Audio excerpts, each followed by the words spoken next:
Yes, ladies and gentlemen, thank you once again for joining us here on INC Live and to another fighter interview. And I am joined by the man on the right-hand side of my screen right now. He's got a big match coming up in just a few moments' time. He's going to be taking on Ian Garry at UFC 273. It's Darian Weeks. Darian, thank you very much for joining us. Thank you for having me on. It's a pleasure to be here. Yeah, and a little bit of history as well. We've had a couple of fighters on the show, but you're the first current UFC signee to appear on INC Live, so a little bit of a feather in your cap for you.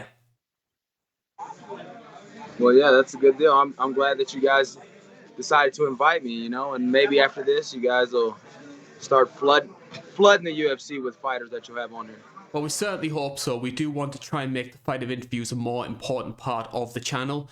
Big thank you to everybody who has been tuning in. We'll discuss the main reason why you're here a little bit later on in the show. But for those who are maybe unfamiliar with your work, tell us a little bit about yourself. Well, I'm from mid-Missouri. I'm a professional fighter who's 5-1. I have 5 finishes. My one loss is to Brian Barberena, a veteran in the UFC, a fight I took on 4 days' notice. But I like to do a little boxing, a little kickboxing, and, mostly wrestling.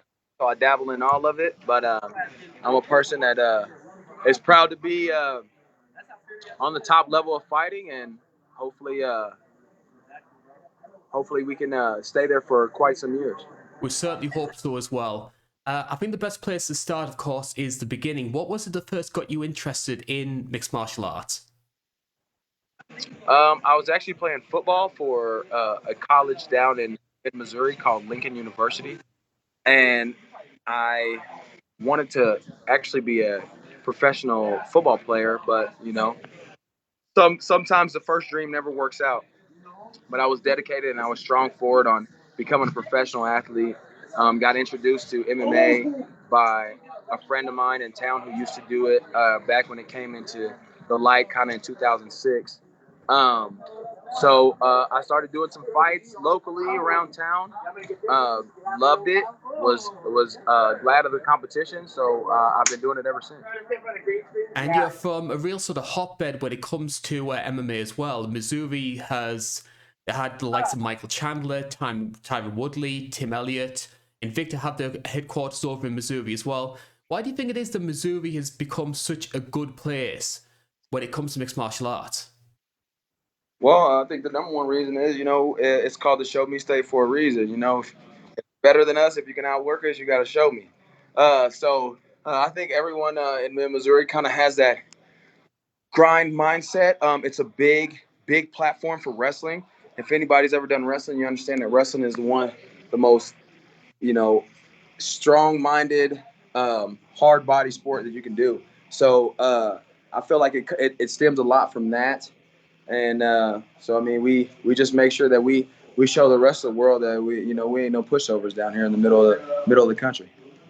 One of the most interesting things regarding your career is your amateur record. 15-4 as an amateur over 3 years. You competed in the IMMAF in 2017.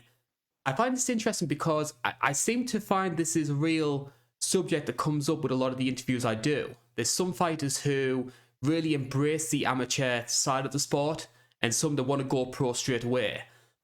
Recently, we've been seeing amateur MMA become much more valued. Obviously, we saw with Muhammad Makayev.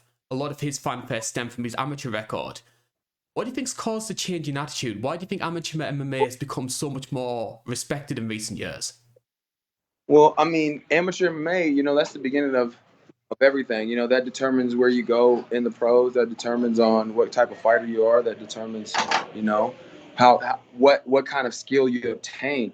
If anybody who doesn't do at least a lengthy amateur MMA record, at least 10 fights, is really not getting the full experience of mixed martial arts. Not only that, they're not really learning as much as they can learn before they jump over to that pros. The idea of going into a pro mixed martial arts fight is not being able to lose and having every tool to be able to win. And that's why I myself had a lengthy amateur career. To speak for other people, I mean nowadays the sport's just blown up. So whether it's pro or amateur, you really don't have to be a professional athlete in order to get people sponsoring you, people, standing behind you, grabbing a fan base. This sport has grown so much in the last few years that it's able to have a huge impact even when you first started off. And what would you say are the biggest differences when it comes to competing in amateur MMA compared to the pros? The biggest differences is, the lack of competition for one. You don't always get the best competition in amateur MMAs. It's starting to turn out better now. People are starting to take the sport more seriously and not just using it as backyard fights or using it as, oh, let me look cool. People are starting to take the sport serious, so competition is rising, but you still don't get the level of competition or the level of athleticism of an opponent when you compete in the amateurs MMA. And I can imagine as well competing over in Bahrain for the IMMAF. That must have been a great experience. Any stories from that? It was a blast. It was a great experience. I have um, I liked competing over in Bahrain. That's right outside Saudi Arabia. The IMMAF is a great kind of a great organization to compete for. Just in the sense that they bring over 60, 70 countries to compete in a 5-day tournament. There's a 5-day tournament, 3 rings going all at the same time, in every weight class from women's 15 pounds to men's 265. So it was just an all-around great experience. I also had a wonderful experience over in Australia. The Australia organization for IMMAF, as well as, I mean, they treated us great. They really made it easy to go across the globe and compete without feeling like you're in another land or feeling like you're out of sorts. So I mean, I had a great time there. I mean, it was plenty fun competition. Fought a lot of great guys. Fought a lot of guys with some different skill sets, some skill sets that you wouldn't normally see. So it was a definitely one of my favorite experiences so far from MMA. And I will say the IMMAF have been a big reason in seeing the sort of growth of amateur MMA over the past few years. Yeah, definitely. They definitely just because how they united all the countries of. I mean, people in different countries are just now starting to get amateur MMA down. And IMMAF took a big, advantage of that, and they created a competition where not only you have to fight people in your backyard, but you can go global with it.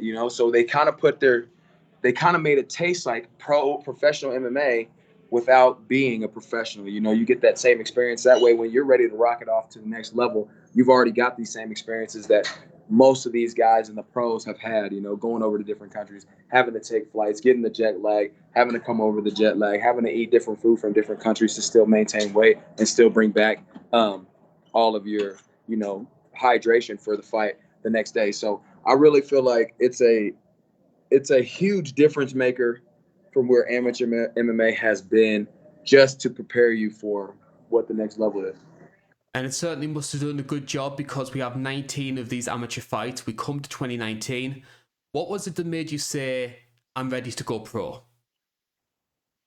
I did four or five tournament style um, matches. I did Bahrain twice, 5-day tournament.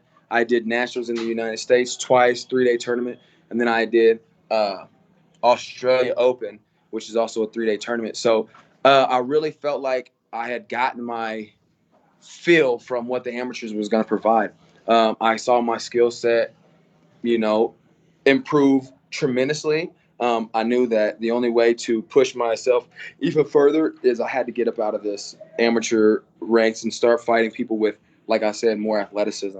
So I really feel like that was just the determining factor. We felt like we been everywhere. We fought everyone we could fight in the amateurs. There was nothing that we could really keep achieving here. So it was time to step on to the next level. So you make your pro debut, and the first 5 fights on this pro run go very, very well. A lot of the wins coming through similar means, getting the fight to the mat, finishing with ground and pound. Would you say that wrestling is your biggest strength as a fighter? I'd say it should be the strength of every fighter. This is why MMA. The point of MMA is to get get in there, finish the fight as easily as you can finish the fight. The best way to do that is to put somebody on their back with you on top of them as you're raining down hell. So I really feel like, that's a strong basis for MMA in itself. There's a lot of people, as you see, come into professional MMA from D1 wrestling, as you said, Tyrone Woodley, as you said, Michael Chandler. They all come in from D1 wrestling to do this sport, and they do tremendous at it. They take this sport by the reins, and they do crazy things with it. So wrestling is just all around a strong point for mixed martial arts. So we have the 5-0 unbeaten record so far. You were originally supposed to be on the Contender Series. Unfortunately, that fight fell through. But you're still on the mind of the UFC. And when the call comes through that Matt Brown has fallen out of his fight with Bryan Barberena, you get the call to take his place. Tell us how that came about. I have to shout out to my management team, Team Iridium. They did a great job, always trying to keep me in position to go higher and always get into the UFC. They did a great job. They're a great management team, so I really appreciate them. It came about. My management team called me. Well, after the Contender Series fell through, they told me, stay on guard. We're going to keep you, in the talks of them. Maybe you'll take a short notice fight, or maybe we can get you another Contender Series. So I said, okay, well, yeah, I'm down for anything. So I stayed on guard. It's been some time since that Contender Series is supposed to go through. I found myself relaxing a little bit, because you can't train too long, because injuries are just waiting to happen. So I got to relax in week, relax in 2 weeks, and then my management team called me and they said, hey, UFC asked if you want to fight in the next 4 days, this Saturday for UFC Fight Night, and I said yes. No matter what my weight was at, no matter how it was, I knew that this is the opportunity that we wanted and that we said we were going to take. After my Contender Series fell through, I was hungry anyway, so I'm like, yeah, let's get in here, let's get fighting. I know how to fight. There's nothing new. You know what I mean? Punch people and take people down. So I was like, yeah, I'm going to go ahead and jump this gun, and we did it. We flew out on that Wednesday. Got all of our stuff taken care of, got the weight cut down in three days or so, and we stepped into that cage on UFC Fight Night Vegas. One of the stories that goes around was that Bryan Barberena actually travelled to Vegas not knowing who his opponent was going to be. Did you get the chance to talk to Bryan at all before the fight? I talked to him on Friday at the weigh-ins, and I told him, hey, I understand that you're supposed to fight a fighting Matt Brown. And I understand that he's a guy that goes forward, punches. It's a real bang fest. You were looking for a real, fun fight. And I told him I will give him the same thing. I'm not going to go in there and hold you down for 3 rounds and just come out with a decision win like that. I will go in there. We can punch each other in the face. We can, go toe to toe. We can do your game. We can do my game, and we can have some fun with this. So I think he really appreciated that. Somebody who was coming to also give him the fight that he'd always wanted anyway. So I think we had a lot of fun in that. I actually went back and I rewatched the fight in preparation for the interview. The biggest thing that stood out for me was how composed you were. Because I've seen a lot of guys in their UFC debut, either they have that adrenaline dump and they end up sort of like gassing out really early, or they get daunted by the occasion and don't perform at all. For a guy who's had 5 pro fights at that point, you look like you've been there for years. What was it like being there in the actual octagon? That's what I'll have to tie back to the amateur career. Uh, being in those tournaments, though, they're not little, we fight in a gymnasium tournaments. These are tournaments that are held at huge stadiums with huge crowds. So it felt, for one, it felt like where I was supposed to be. For two, it felt kind of a natural feeling, just because going through all those tournaments, going through that career as an amateur, I understood what a type of a level that this was going to be fighting at. So I wasn't really, I wasn't really antsy. I wasn't really heart racing. We get that a little bit of adrenaline. I mean, that's why we fight, for the adrenaline. So I did have that, but I knew how to take hold of that moment. I knew, hey, we take our time, we feel him out, we throw punches, we get him to react, we react back. So it really was just kind of a a experience that I've experienced before, so it was not too like breathtaking when I went in there. Unfortunately, the result doesn't go your way. How would you assess your if I can get the words out here? How would you assess your performance in hindsight? Is there anything that you think, hey, if I maybe zigged instead of zagged, I might have been able to win this one?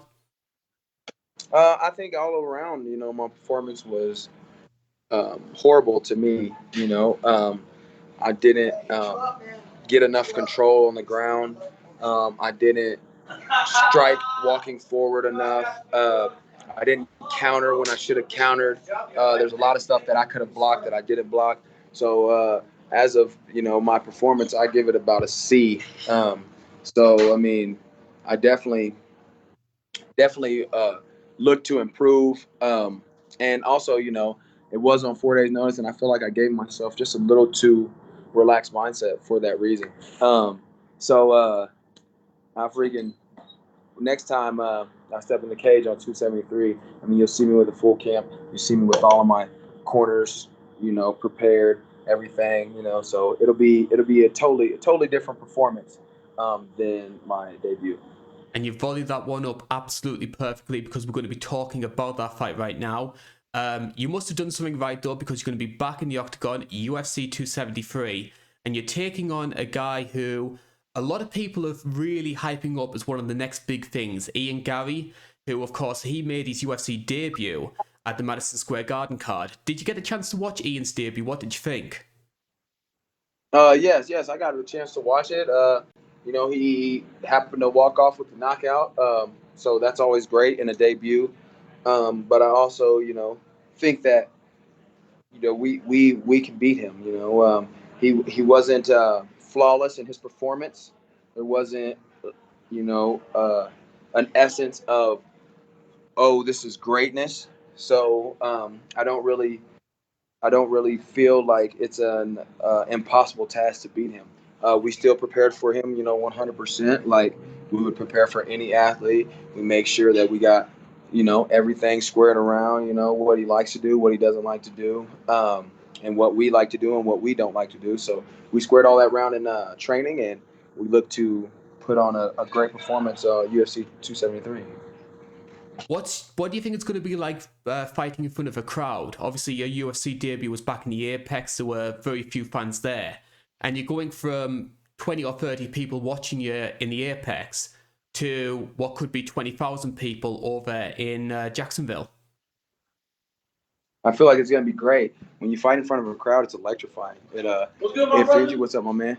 It feeds you. It draws out the best in you. It ignites the fight. It makes the energy in the arena, I mean, tremendous. So I can't wait. It'll be a great performance on everybody's behalf, and we're on one of the best cards of the year. So it's super exciting. And I know as well, Jacksonville was when 261 took place, which is like the first crowded show in this sort of new era. And the crowd there were just absolutely amazing. So hopefully it'll be the same as well for your upcoming fight. Two big matches are taking place on that card as well. We've got the featherweight title between Alex Volkanovski and Korean Zombie, Piotr Jan versus Aljamain Sterling. As somebody who's competing on that card, do you have any predictions for those fights? I have. I mean, I'll say, Volkanovski looks like a resilient fighter. He's shown that he can overcome, the worst of everything. He's fought Brian Ortega, who has a really good jiu-jitsu game, and he seemed to overcome that. And he fought, Max Holloway, who has a tremendous striking game, and he seemed to overcome that too. So he seems like he has a strong head on him. I see him coming out with the win again over Korean Zombie. I also see Piotr Jan. I mean, he was doing a hell of a job against Aljamain Sterling the first time they fought for the belt. So at this second time, I see it going no different. I mean, Piotr Jan is on a hot streak. He's incredible, a fighter. I seen that fight against Corey Sandhagen, and that was just a tremendous display of Piotr Jan's aggression and his ability to create it within the match. So I see Piotr Jan winning that as well, and I see the champ keeping his belt, and then the belt going from Aljamain to Peter Yan and seeing a new champion.